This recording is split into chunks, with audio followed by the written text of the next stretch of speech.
First sugar corp சாப்பிட்றதுனால நம்ம பாடியில் என்ன நடக்குதுன்றதை பார்ப்போம். ஃபார் எக்ஸாம்பிள், ஒரு தோசை சாப்பிட்றீங்க, அது டைஜஸ்ட் ஆகுது, அது குளுக்கோஸாக கன்வெர்ட் ஆகிட்டு பிளட் ஸ்ட்ரீமில் மிக்ஸ் ஆகும்.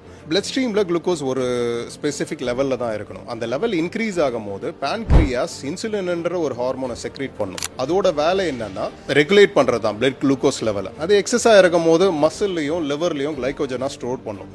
சம் கேசஸ் ட்ரைக்ளிசரைட் ஃபேட்டாகவும் ஸ்டோர் பண்ணும். நீங்கள் மாத சம்பளம் ஒரு 1 லட்ச ரூபா வாங்குறீங்கன்னு வச்சுக்கோங்க.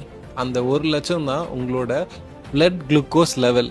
இதை நீங்கள் மாத செலவுலாம் போய் மீதி ஒரு 50,000 ரூபாய் சேர்த்து வைக்கிறீங்கல்ல ஒரு சேஃபை, அந்த சேஃபை வந்து உங்களோட மசிலாகவும் உங்களோட லிவராகவும் ஞாபகம் வச்சுக்கோங்க.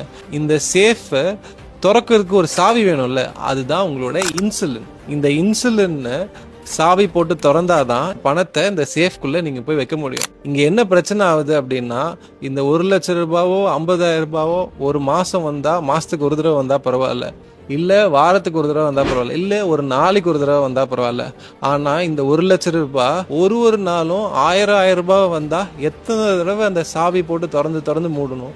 இது ஒரு பீரியட் ஆஃப் டைமுக்கு மேல அதோட சாவியே இருந்தாலும் அந்த சாவி தேஞ்சிரும் இல்லையா? கிட்டத்தட்ட இதே மாதிரி தான் நீங்க நிறைய கார்போஹைட்ரேட், நிறைய சுகர் சப்ஸ்டன்ஸை ஓவர் பீரியட் ஆஃப் டைம் சாப்பிட்டுட்டு வந்துகிட்டே இருந்தீங்க அப்படின்னா அது உங்களோட இன்சுலின் கரெக்டா வேலை செய்யாது.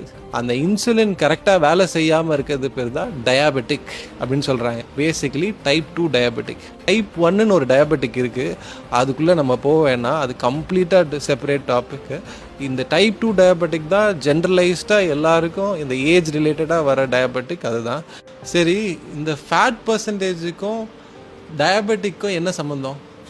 ஆல்ரெடி ரொம்ப பேசிட்டோம், மிச்சத்தை அடுத்த வீடியோவில் பார்க்கலாம்.